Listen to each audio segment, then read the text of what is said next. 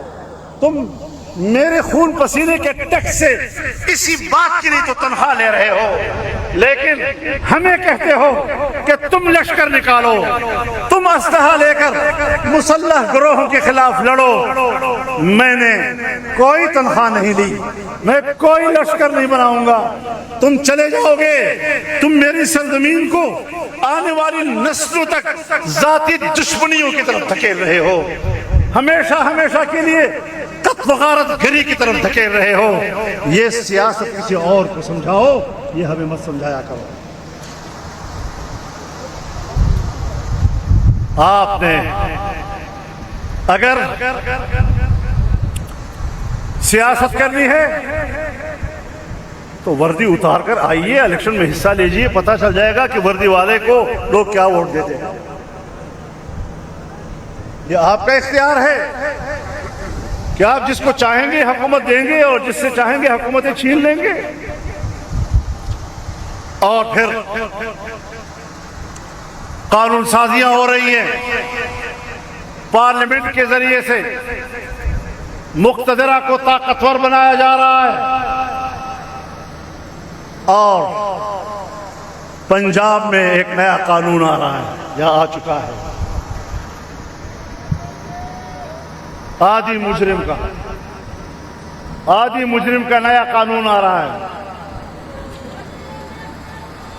آدھی مجرم کا نیا قانون، جس میں ڈپٹی کمشنر کے اختیارات میں اضافہ کیا جا رہا ہے، انتظامیہ کے اختیارات میں اضافہ کیا جا رہا ہے۔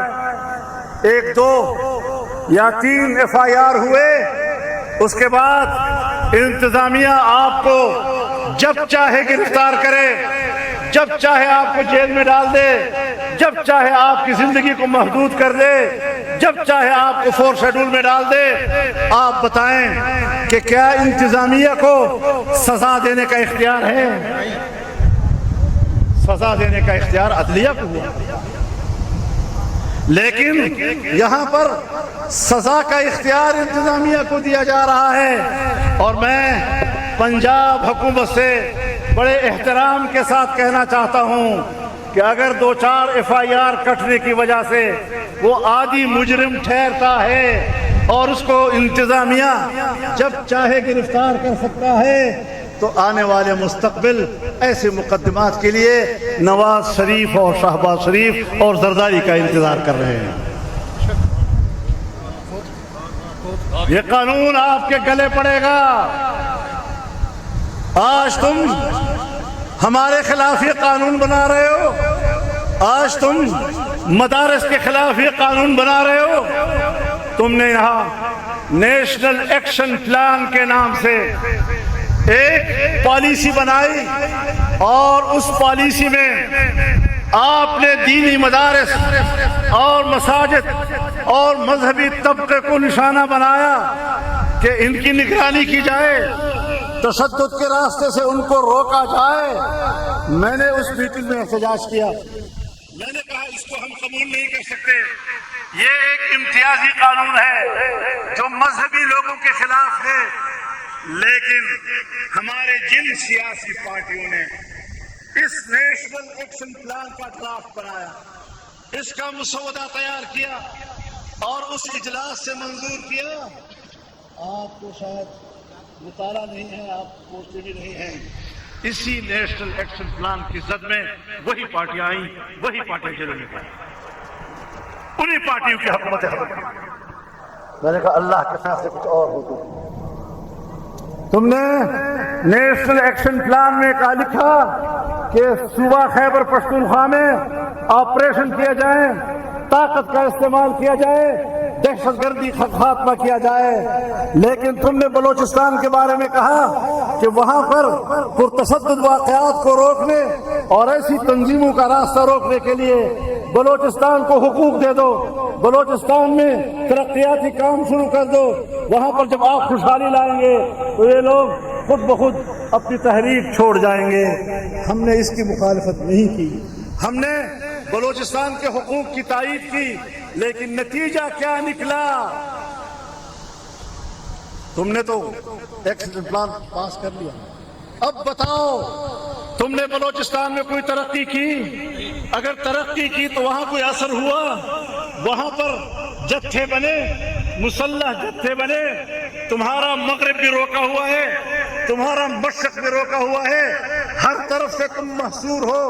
پشتون علاقے کے پہاڑوں پر وہ چھا گئے ہیں، خیبر پختونخوا کے پہاڑوں پر اور اس کے صحراؤں پر یہی لوگ چھائے ہوئے ہیں۔ آپ کدھر ہیں سوائے اس کے کہ ایک ایوان صدر میں بیٹھا ہوا عیاشی کر رہا ہے اور دوسرا وزیر اعظم ہاؤس میں بیٹھا عیاشی کر رہا ہے۔ جیلی حکمران نامنظور، جیلی حکمران، جیلی حکمران، فارم 47 کے حکمران۔ میرے محترم دوستو،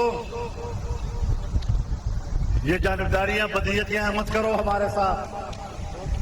تم ہمیں گھیرنے کی کوشش کرتے ہو، خود گھر جاتے ہو۔ تم ہمیں پھنساتے ہو، پھر خود پھنس جاتے ہو۔ جس کا کوئی نہیں اللہ تو ہے۔ ہمیں اپنے رب پر بھروسہ ہے۔ 26ویں آئینی ترمیم ہوئی، صرف جمعیت علماء اسلام نے تنہا مذاکرات کیے۔ پاکستان تحریک انصاف کو ہم نے مسلسل رابطے میں رکھا، لمحے لمحے کے پیش رفت سے ان کو آگاہ کرتے رہے۔ اپوزیشن اور حکومت دونوں جمعیت علماء کے رابطے میں رہے۔ ایک مہینہ، ایک ہفتے تک مذاکرات چلتے رہے۔ ہم نے اپنے 10-11 لوگوں کی طاقت سے اس حکومت کو اس قانون کے 34 فقوں سے دستبردار کرایا تھا۔ 34 فقوں سے ہم نے ان کو دستبردار کرایا اور صرف 22 فقوں پر ان کو آنا پڑا کہ بس اسی کو منظور کرتے ہیں۔ ہم نے کہا نہیں، اب ہماری چلے گی، اب ہماری چلے گی۔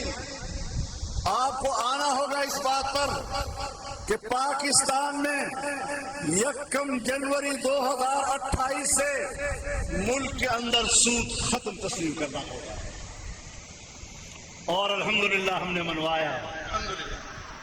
اسی 26ویں آئینی ترمیم میں ہم نے منوایا۔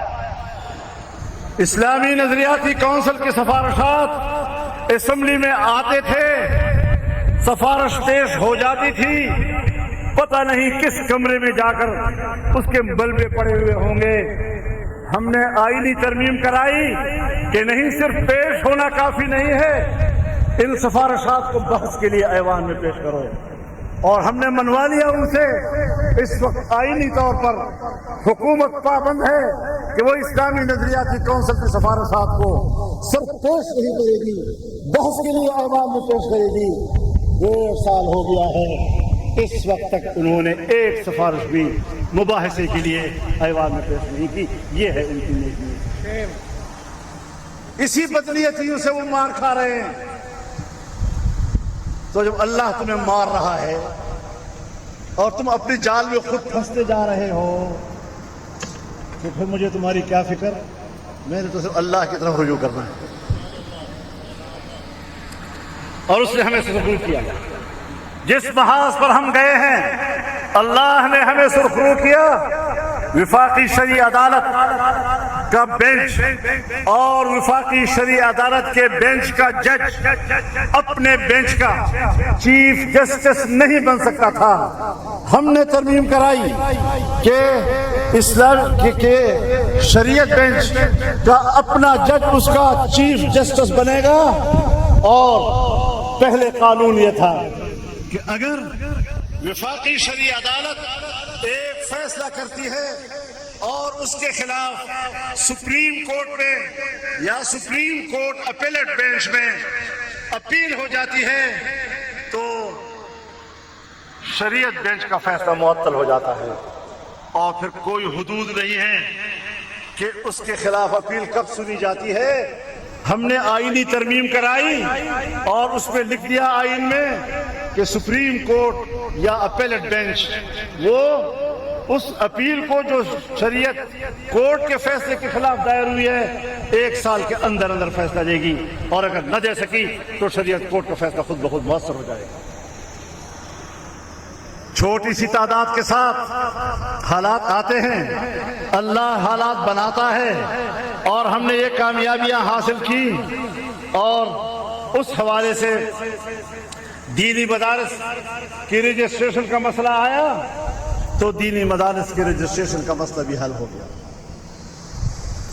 1860 کی سوسائٹی ایکٹ کے تحت اس کی رجسٹریشن کا قانون پاس ہو گیا۔ آج بھی 1860 کی سوسائٹی ایکٹ کے تحت ہمارے مدارس کے رجسٹریشن میں رکاوٹیں ڈالی جا رہی ہیں، اور انتظامیہ رکاوٹ ڈالتی ہے، ڈپٹی کمشنر رکاوٹ ڈالتا ہے، مقامی انتظامیہ رکاوٹ ڈالتی ہے۔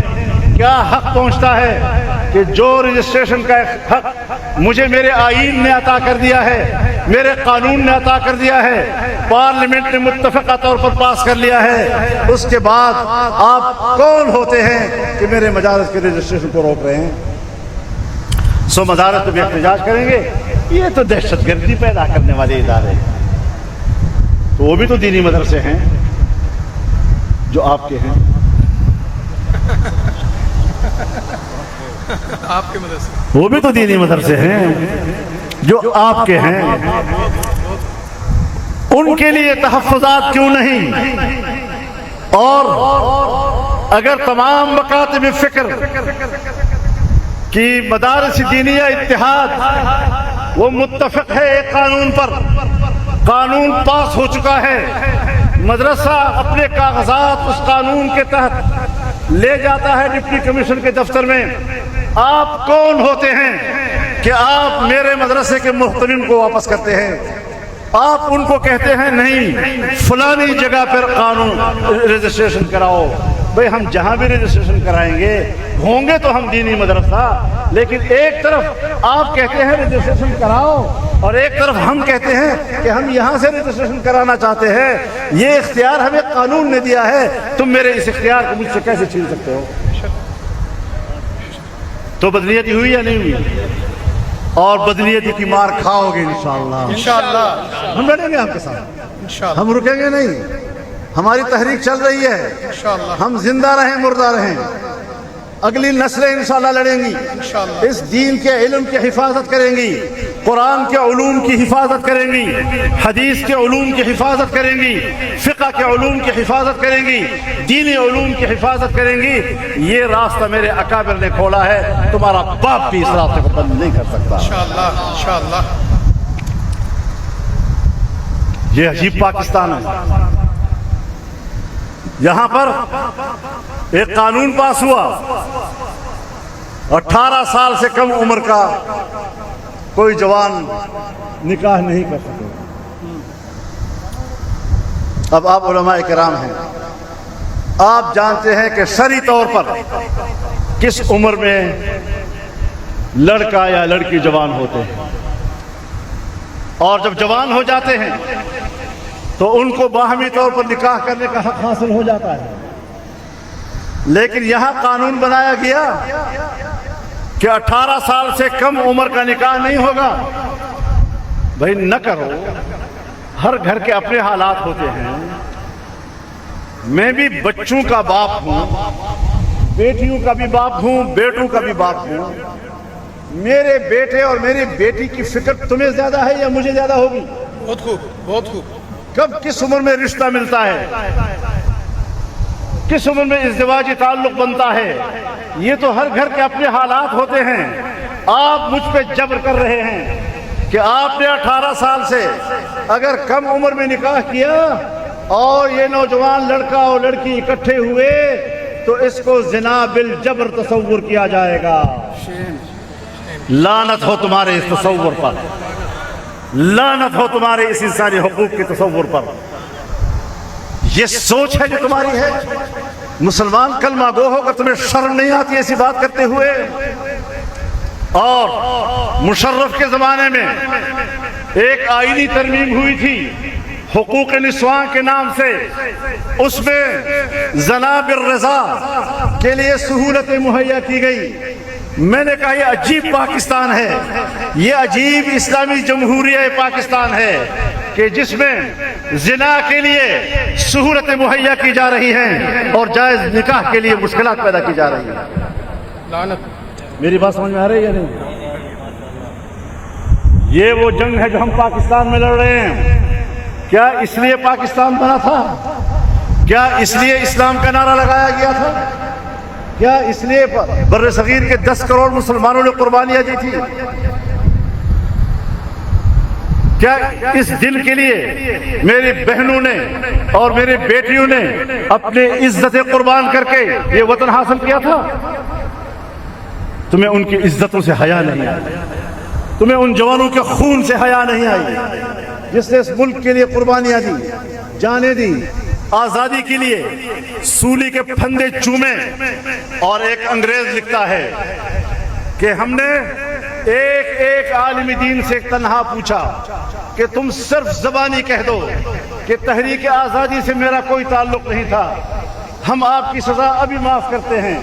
کہتا ہے 50,000 علماء کو ہم نے توپ سے اڑا دیا، ایک بھی اس بات کے لیے تیار نہیں ہوا کہ وہ یہ کہہ دے کہ میرا آزادی کی تحریک سے تعلق نہیں تھا۔ ہم ان قربانیوں کی تاریخ کے امین ہیں اور تم ہمیں سمجھتے کیا؟ بہت خوب۔ جاگیردار طبقہ انگریز نے پیدا کیا،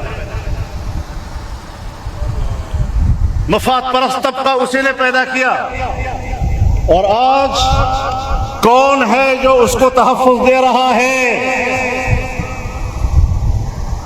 میں نہیں بتاؤں گا۔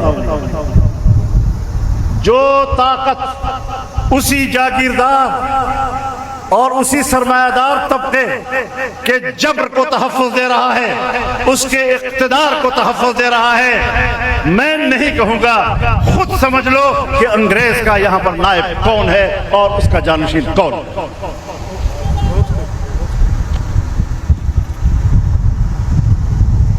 میرے محترم دوستو، اپنے ملک کا تو یہ حال ہے، انڈیا کے ساتھ پوری سرحد بند، افغانستان کے ساتھ پوری سرحد بند، مغربی سرحدیں بھی بند، مشرقی سرحدیں بھی بند، ایران ایسے حالات میں کہ وہ نہ اچھے کا نہ برے کا، چائنا اپنا اعتماد اٹھا چکا ہے تم لوگوں سے، وہ ایک چھوٹا سا کوریڈور ہے جو اگر تجارت کے لیے کھلتا ہے تو آپ نے ان کو دھوکے دیے ہیں، ہم نے ان کو دھوکے دیے، ہم نے ان کی سرمایہ کاری کا راستہ روکا۔ اس وقت پاکستان محصور ہے، محصور ہے، حکمرانوں کی پالیسیوں کے ہاتھوں محصور ہے، اور حکمران اس لیے مجبور ہیں کہ وہ بھی تو محصور ہیں۔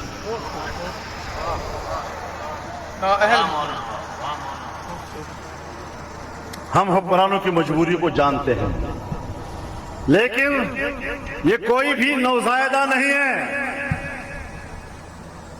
یہ جتنے اس وقت فیصلہ کن لوگ ہیں، فیصلہ کن قوتیں ہیں، وہ عاقل و بالغ ہیں، سمجھدار ہیں، لیکن ان کے اندر آزادی و حریت کی رمق نہیں ہے، وہ غلامانہ ذہنیت کے حامل ہیں، اور وہ کسی طاقتور ملک کے لیے پروکسی کی جنگ لڑ رہے ہیں، اپنی جنگ نہیں لڑ رہے ہیں۔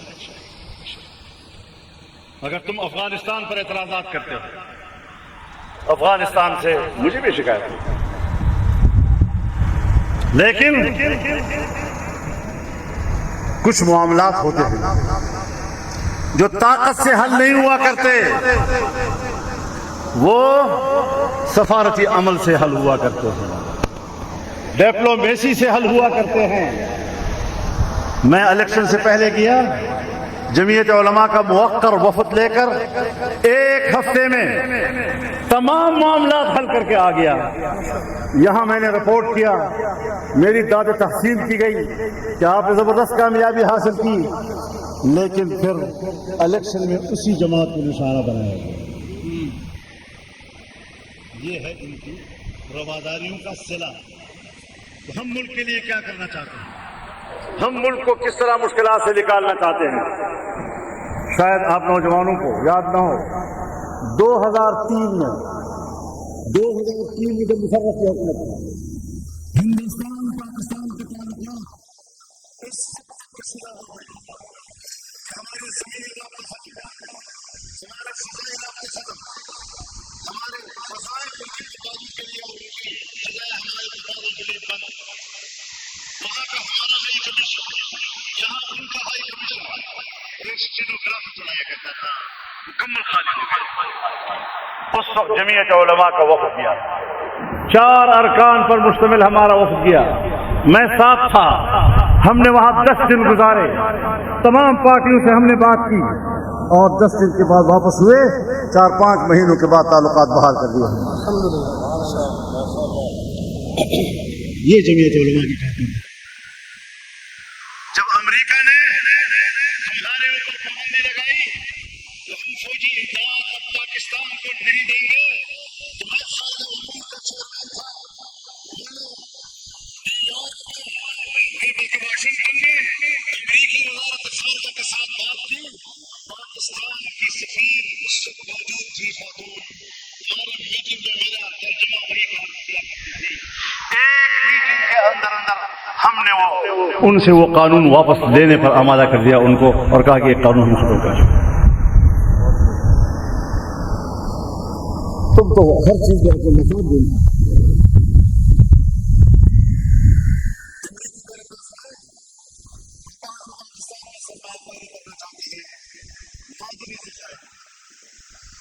ہم نے کہا کہ سرمایہ کاری سے بے نیاز تو خود امریکہ بھی نہیں ہے, سرمایہ کاری سے بے نیاز تو روس بھی نہیں ہے, چائنا بھی نہیں ہے. ملٹی نیشنل کمپنیاں پوری دنیا میں کام کرتی ہیں, پیسہ لگاتی ہیں.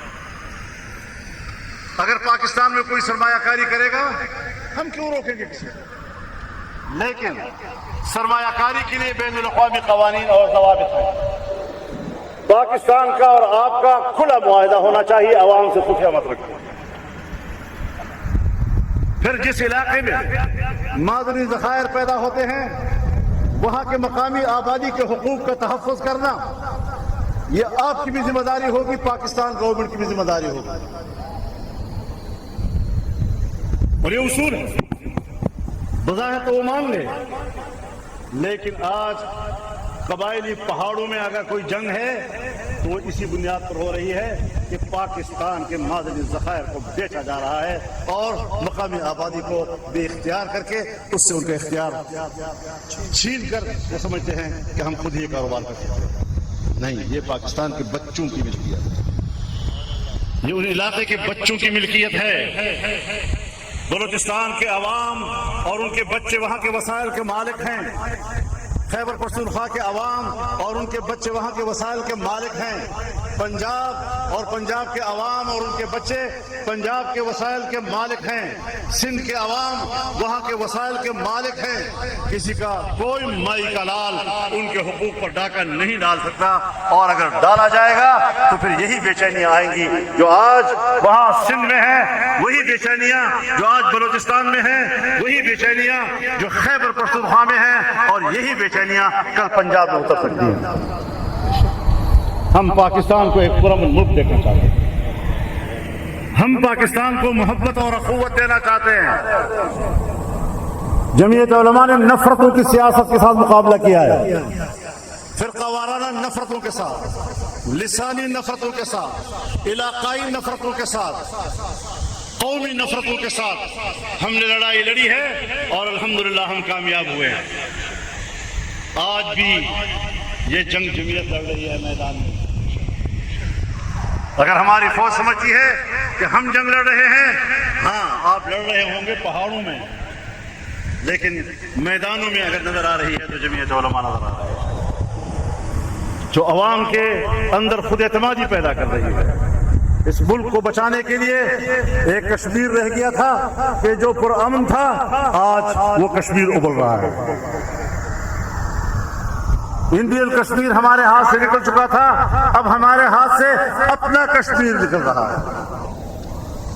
اور جب فاٹا کو ضم کیا جا رہا تھا صوبے میں تو ہم چیخ رہے تھے کہ بھائی یہ غلطی مت کرو, ابھی اس طرح کے حالات نہیں ہیں. ابھی انضمام مت کرو. اگر تم نے انضمام کیا اور فاٹا کے عوام سے پوچھا نہیں تو یاد رکھو ہندوستان کشمیر کو ہڑپ کر لے گا. فاٹا کی خصوصی حیثیت، اس کی آئینی خصوصیت، اس کی قانونی خصوصیت اگر آپ وہاں کے عوام سے پوچھے بغیر ختم کریں گے تو کشمیر کی خصوصی حیثیت وہ عوام سے پوچھے بغیر انڈیا ہڑپ کر دے گا. وہی ہوا. آج فاٹا نہ فاٹا ہے نہ سیٹل.